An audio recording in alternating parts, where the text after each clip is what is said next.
Hi students, welcome to our channel. ഇന്ന് നമ്മൾ ഹിസ്റ്ററിയിലെ പ്രധാനപ്പെട്ടുള്ള 20 ക്വസ്റ്റ്യൻസ് ആണ് ഡിസ്കസ് ചെയ്യുന്നത്. NIOS എക്സാമിന് വേണ്ടി തയ്യാറെടുക്കുന്ന മുഴുവൻ വിദ്യാർത്ഥികൾക്കും ഉപകാരപ്രദമായൊരു ക്ലാസ്സാണിത്. അതുകൊണ്ട് തന്നെ കഴിവതും വീഡിയോ കംപ്ലീറ്റ് ആയി കാണുവാൻ ശ്രമിക്കുക. ക്ലാസ് തുടങ്ങുന്നതിന് മുന്നേ ആദ്യമായിട്ടാണ് നിങ്ങൾ വീഡിയോസ് കാണുന്നതെങ്കിൽ ചാനലിലേക്ക് സ്വാഗതം. ഈ ക്ലാസ് നിങ്ങൾക്ക് യൂസ്ഫുൾ ആണെന്ന് തോന്നുകയാണെങ്കിൽ തീർച്ചയായും ലൈക്ക് ചെയ്യുക, ഒപ്പം നിങ്ങളുടെ ഫ്രണ്ട്സിന് ഷെയർ ചെയ്യുക.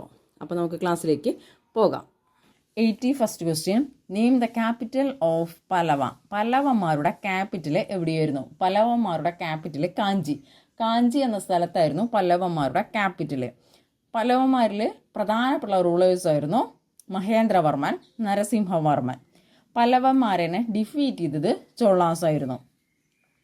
82nd question, give the title adopted by Gupta rulers. Gupta rulers adopt ചെയ്തിട്ടുള്ള അല്ലെങ്കിൽ സ്വീകരിച്ചിരുന്ന ടൈറ്റിൽസ് ഏതൊക്കെയായിരുന്നു? മഹാരാജാതിരാജ, പരംഭട്ടാരക, പരമേശ്വര.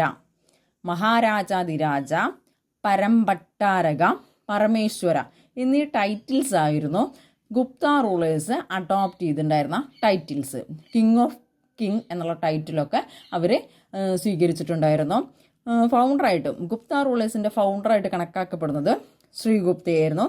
ചന്ദ്രഗുപ്ത ഫസ്റ്റ്, സമുദ്രഗുപ്ത, ചന്ദ്രഗുപ്ത സെക്കൻഡ്, സ്കന്ദഗുപ്ത ഇവരൊക്കെയാണ് പ്രധാനപ്പെട്ടുള്ള Gupta rulers. 83rd question, where do we find the first epigraphical evidence to sati. സതിയെ കുറിച്ചുള്ള ഒരു ഫസ്റ്റ് നമുക്ക് ആദ്യമായിട്ട് ലഭിച്ചിട്ടുള്ള ഒരു എപ്പിഗ്രാഫിക്കൽ ശിലാലിഖിതത്തിലുള്ള എവിഡൻസ്, തെളിവ് എവിടെ നിന്നാണ് നമുക്ക് ലഭിച്ചിട്ടുള്ളത്? എവിടെ നിന്നാണ്? ഭാനുഗുപ്തയുടെ ഇറാൻ പിള്ളാർ ഇൻസ്ക്രിപ്ഷനിൽ നിന്നാണ് സതിയെക്കുറിച്ചുള്ള എവിഡൻസ് നമുക്ക് ലഭിച്ചിട്ടുള്ളത്.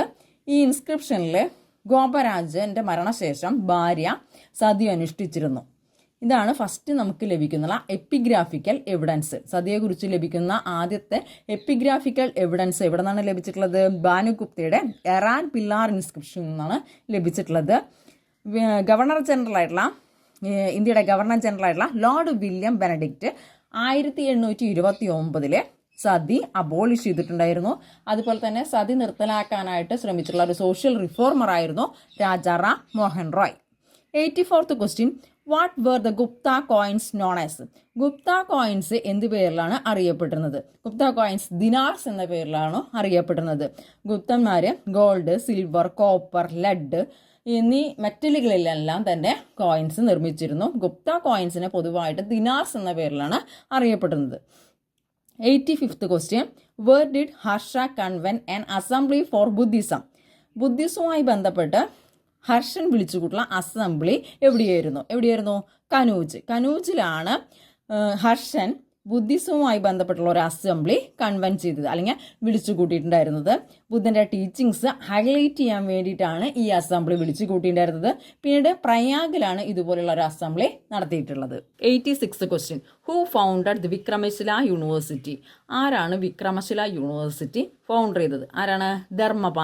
ധർമ്മപാലനാണ് വിക്രമശില യൂണിവേഴ്സിറ്റി എസ്റ്റാബ്ലിഷ് ചെയ്തത് അല്ലെങ്കിൽ ഫൗണ്ടർ ചെയ്തത്. ഇന്ത്യയിലെ ബീഹാറിൽ സ്ഥിതി ചെയ്യുന്ന ഒരു ബുദ്ധമത വിഹാരമായിരുന്നു ഈ വിക്രമശില യൂണിവേഴ്സിറ്റി. 8th 9th സെഞ്ചുറിയുടെ ഇടയിലെ പാലാ കിങ് ആയിട്ടുള്ള ധർമ്മപാലനാണ് ഇത് സ്ഥാപിച്ചത്. 1193 മുഹമ്മദ് ബിൻ ബക്തിയാർ ഖിൽജിയുടെ സൈന്യമാണ് ഇത് നശിപ്പിച്ചത്.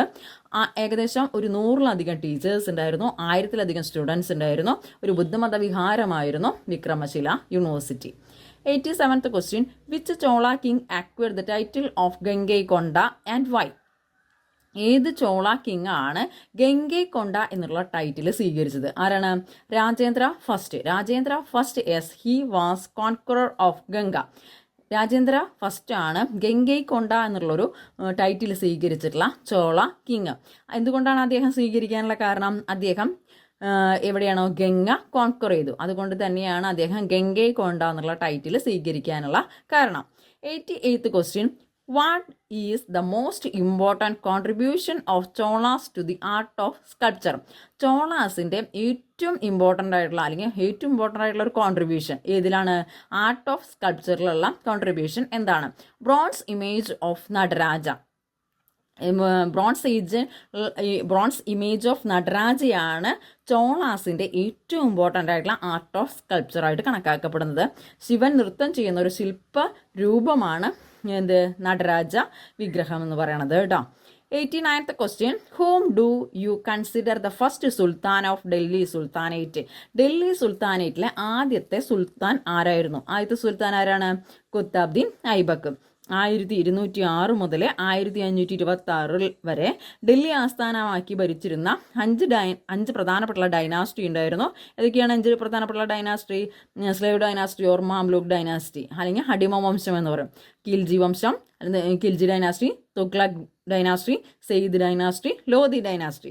ഈ ഒരു ആദ്യത്തെ ഡൈനാസ്റ്റിയിലത്തെ സ്ലേവ് ഡൈനാസ്റ്റി അല്ലെങ്കിൽ മാംലൂക്ക് ഡൈനാസ്റ്റിയിലെ അടിമ വംശത്തിലെ പ്രധാനപ്പെട്ട അല്ലെങ്കിൽ ആദ്യത്തെ സുൽത്താനായിട്ട് കണക്കാക്കപ്പെടുന്നത് കുത്തബ്ദീൻ ഐബക്കാണ്. പിന്നീട് 1526 ബാറ്റിൽ ഓഫ് പാനിപത്തിലെ ലാസ്റ്റത്തെ ലോധി ഡൈനാസ്റ്റിയിലെ ഏറ്റവും അവസാനത്തെ റൂളറായിട്ടുള്ള ഇബ്രാഹിം ലോധീനെ പരാജയപ്പെടുത്തിക്കൊണ്ട് ബാബർ ഇന്ത്യയിലെ മുഗൾ എംപയർ എസ്റ്റാബ്ലിഷ് ചെയ്തു. അടുത്ത question, 19th question, who founded the Sayyid dynasty? Sayyid dynasty establish ചെയ്ത് ഏതാണ്? നമ്മൾ നേരത്തെ പറഞ്ഞതുപോലെ തന്നെ വളരെ 5 ഡൈനാസ്റ്റികൾ ഡൽഹി സുൽത്താനേറ്റിലുണ്ടായിരുന്നു. അതിലെ പ്രധാനപ്പെട്ട ഒരു ഡൈനാസ്റ്റി ആയിരുന്നു സെയ്ദ് ഡൈനാസ്റ്റി. ആദ്യത്തെ ഏതാണ്? മാമലൂക്ക് അല്ലെങ്കിൽ സ്ലേവ് ഡൈനാസ്റ്റി അല്ലെങ്കിൽ അടിമവംശം എന്ന് പറഞ്ഞു. പിന്നെ അതുപോലെ തന്നെ കിൽജി, തുഗ്ലക്, സെയ്ദ്, ലോധി. അപ്പോൾ സെയ്ദ് ഡൈനാസ്റ്റിയിലത്തെ സെയ്ദ് ഡൈനാസ്റ്റി ഫൗണ്ടർ ചെയ്തത് ആരാണെന്ന് ചോദിച്ചു കഴിഞ്ഞാൽ കിസർഖാനാണ് സെയ്ദ് ഡൈനാസ്റ്റി എസ്റ്റാബ്ലിഷ് ചെയ്തിട്ടുള്ളത്. അതുപോലെ തന്നെ പിന്നീട് വന്നിട്ടുള്ള ഒരു ഡൈനാസ്റ്റി ആയിരുന്നു ലോധി ഡൈനാസ്റ്റി. അതിലത്തെ ഇബ്രാഹിം ലോധിനെ പരാജയപ്പെടുത്തിക്കൊണ്ടാണ് ബാബർ ഇന്ത്യയിലെ മുഗൾ എംപയർ എസ്റ്റാബ്ലിഷ് ചെയ്തിട്ടുള്ളത്. 91st question, the first battle of Tarain was fought between dash and dash. ആരൊക്കെ തമ്മിലാണ് തറൈൻ യുദ്ധം നടന്നിട്ടുള്ളത്? ആരൊക്കെ തമ്മിലായിരുന്നു? പൃഥ്വിരാജ് ചൗഹാനും മുഹമ്മദ് ഗോറിയും തമ്മിലാണ് ബാറ്റിൽ ഓഫ് തറൈൻ നടന്നിട്ടുള്ളത്. അപ്പോൾ പൃഥ്വിരാജ് ചൗഹാൻ ഇന്ത്യയിലുണ്ടായിരുന്ന റൂളറായിരുന്നു. ഇന്ത്യനെ കീഴടക്കണം എന്നുള്ളൊരു വളരെ ആഗ്രഹത്തിൽ വന്നിട്ടുള്ളതായിരുന്നു മുഹമ്മദ് ഗസ്നി ഇന്ത്യയിൽ 17 തവണ ഇന്ത്യനെ ആക്രമിച്ചിട്ടുണ്ടായിരുന്നു. പക്ഷേ അദ്ദേഹത്തിന് ഒന്നും ചെയ്യാനായിട്ട് സാധിച്ചില്ല. അദ്ദേഹത്തിന് ശേഷം വന്നിട്ടുള്ളതായിരുന്നു മുഹമ്മദ് ഗോറിക്ക് ഒരു ആഗ്രഹം ഉണ്ടായിരുന്നു ഇന്ത്യയിലൊരു അല്ലെങ്കിൽ ഒരു ഡൈനാസ്റ്റി എസ്റ്റാബ്ലിഷ് ചെയ്യണം, അല്ലെങ്കിൽ ഒരു എംപയർ എസ്റ്റാബ്ലിഷ് ചെയ്യണം എന്നുള്ളൊരു ആഗ്രഹത്തിൽ വന്നിട്ടുള്ളതാണ്. അങ്ങനെ നടത്തിയിട്ടുള്ളൊരു യുദ്ധമാണ് ഫസ്റ്റ് ബാറ്റിൽ ഓഫ് തറൈൻ. ഈ ഫസ്റ്റ് ബാറ്റിൽ ഓഫ് തറൈൻ 1191 നടന്നിട്ടുള്ളത്. പൃഥ്വിരാജ് ചൗഹാനും മുഹമ്മദ് ഗോറിയും തമ്മിലുള്ള യുദ്ധമായിരുന്നു. ഈ യുദ്ധത്തിൽ പൃഥ്വിരാജ് ചൗഹാനെ തോൽപ്പിക്കാനായിട്ട് മുഹമ്മദ് ഗോറിക്ക് സാധിച്ചില്ല. അങ്ങനെ മുഹമ്മദ് ഗോറി പിന്നീട് ഇന്ത്യയിൽ നിന്ന് വീണ്ടും തിരിച്ചുപോയി. വീണ്ടും അദ്ദേഹം പൃഥ്വിരാജ് ചൗഹാനെ തോൽപ്പിക്കാനായി വീണ്ടും ഇന്ത്യയിലേക്ക് വന്നു. 92nd question, when was the second battle of Tarain fought? Second battle of Tarain നടന്നത് എന്നായിരുന്നു? 1192 സെക്കൻഡ് ബാറ്റിൽ ഓഫ് തറൈൻ. അപ്പോൾ പൃഥ്വിരാജ് ചൗഹാനും മുഹമ്മദ് ഗോറിയും തമ്മിൽ ഫസ്റ്റ് ബാറ്റിൽ ഓഫ് തറൈൻ 1191 നടന്നിട്ടുണ്ടായിരുന്നു. അതിൽ പൃഥ്വിരാജ് ചൗഹാനെ തോൽപ്പിക്കാനായിട്ട് മുഹമ്മദ് ഗോറിക്ക് സാധിച്ചില്ല. പിന്നീട് അദ്ദേഹം ഒരു വർഷത്തിന് ശേഷം മുഹമ്മദ് ഗോറി വീണ്ടും ഇന്ത്യയിലേക്ക് വന്നു. ആ യുദ്ധത്തിൽ പൃഥ്വിരാജ് ചൗഹാനെ തോൽപ്പിച്ച് ഇന്ത്യയിലെ ഡൽഹി സുൽത്താനേറ്റ് എസ്റ്റാബ്ലിഷ് ചെയ്തു. അപ്പം സെക്കൻഡ് ബാറ്റിൽ ഓഫ് തറൈൻ നടന്നിട്ടുള്ള വർഷം 1192. Okay. 93rd question, who formed group of 40?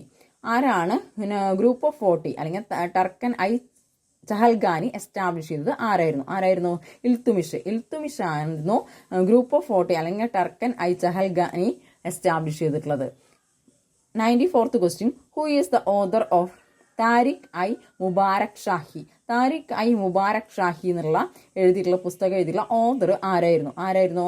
Yahya സിർഹിന്ദിയാണ് താരിഖ് ഐ മുബാരക് ഷാഹി എന്നുള്ള പുസ്തകം എഴുതിയിട്ടുള്ളത്. 95th question, personal and yearly tax on non മുസ്ലിംസിനെ ചുമത്തിയിട്ടുണ്ടായിരുന്ന മിഡീവൽ ഇന്ത്യയിലെ നോൺ മുസ്ലിംസിനെ ചുമത്തിയിരുന്ന ടാക്സ് ഏതായിരുന്നു? ജസിയ ആയിരുന്നു നോൺ മുസ്ലിംസിനെ ചുമത്തിയുണ്ടായിരുന്ന tax. 6th question, what where Shivaji coronated? What was the title that he took? Shivaji എവിടെ വെച്ചിട്ടാണ് അദ്ദേഹത്തിന്റെ കിരീടധാരണം നടത്തിയിട്ടുണ്ടായിരുന്നത്? എവിടെ വെച്ചിട്ടായിരുന്നു? റായ്ഗഡിൽ വെച്ചായിരുന്നു അദ്ദേഹത്തിന്റെ കിരീടധാരണം നടത്തിയിട്ടുണ്ടായിരുന്നത്. അദ്ദേഹം സ്വീകരിച്ചിട്ടുണ്ടായിരുന്ന ടൈറ്റിലായിരുന്നു ഛത്രപതി. ഛത്രപതി എന്നുള്ള ടൈറ്റിലാണ് അദ്ദേഹം സ്വീകരിച്ചിട്ടുണ്ടായിരുന്നത്. ഛത്രപതി ശിവജി എന്ന പേരിലാണ് അദ്ദേഹം അറിയപ്പെട്ടിരുന്നത്. മറാത്ത കിങ്ഡത്തിലെ ഏറ്റവും പ്രധാനപ്പെട്ട റൂളറായിട്ടായിരുന്നു ശിവജി അറിയപ്പെടുന്നത്. ഛത്രപതി ശിവജി എന്ന പേരിലാണ് അദ്ദേഹം അറിയപ്പെടുന്നുണ്ടായിരുന്നത്. അദ്ദേഹത്തിന്റെ വളരെ പ്രധാനപ്പെട്ട ഒരു വ്യവസ്ഥയായിരുന്നു Ashtapradhan. 97th question. The temple of Tirupati was developed during reign of which king? Tirupati എന്നുള്ള ടെമ്പിൾ അല്ലെങ്കിൽ അമ്പലം ഡെവലപ്പ് ചെയ്തിട്ടുള്ളത് ഏത് രാജാവിൻ്റെ ഭരണകാലഘട്ടത്തിലാണ്? കൃഷ്ണദേവരായയുടെ കാലഘട്ടത്തിലാണ് തിരുപ്പതി എന്നുള്ള ടെമ്പിൾ വളരെയധികം ഡെവലപ്പ് ആയിട്ടുള്ളത്. തിരുപ്പതി എവിടെയാണ്? ആന്ധ്രാപ്രദേശിലാണ്. 98th question. Who introduced the Mansabdari system? ആരാണ് മാൻസബ്ദാരി സിസ്റ്റം ഇന്ത്യയിൽ ഇൻട്രൊഡ്യൂസ് ചെയ്തത്? ആരായിരുന്നു? അക്ബറാണ് മാൻസബ്ദാരി സിസ്റ്റം ഇന്ത്യയിൽ എസ്റ്റാബ്ലിഷ് ചെയ്തിട്ടുണ്ടായിരുന്നത്. എന്താണ് മെയിനായിട്ടും സൈന്യത്തിൽ കൊണ്ടുപോകുന്നുള്ളൊരു വ്യവസ്ഥയായിരുന്നു, സമ്പ്രദായമായിരുന്നു. മാൻസബ്ദാരി, സത്ത്, സവർ എന്നുള്ള പദവികളൊക്കെ നൽകിയിട്ടുണ്ടായിരുന്നു. 99th question. നെയ്യം എനി 3 ഇമ്പോർട്ടൻറ്റ് ഭക്തി സൈന്റ്. വളരെ പ്രധാനപ്പെട്ട ഭക്തി സന്യാസിമാരുടെ പേരുകൾ, 3 പ്രധാനപ്പെട്ട ഭക്തി സന്യാസിമാരുടെ പേരുകൾ ഏതൊക്കെയാണ്? കബീർ, തുക്കാറാം, ചൈതന്യ. അവസാനത്തെ ക്വസ്റ്റ്യൻ ആണ് the name the musical instrument created by Amir Khusrau.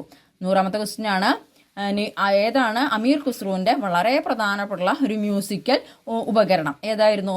Sitar. സിത്താറാണ് അമീർ ഖുസ്രുവിൻ്റെ വളരെ പ്രധാനപ്പെട്ട ഒരു മ്യൂസിക്കൽ ഇൻസ്ട്രുമെന്റ്.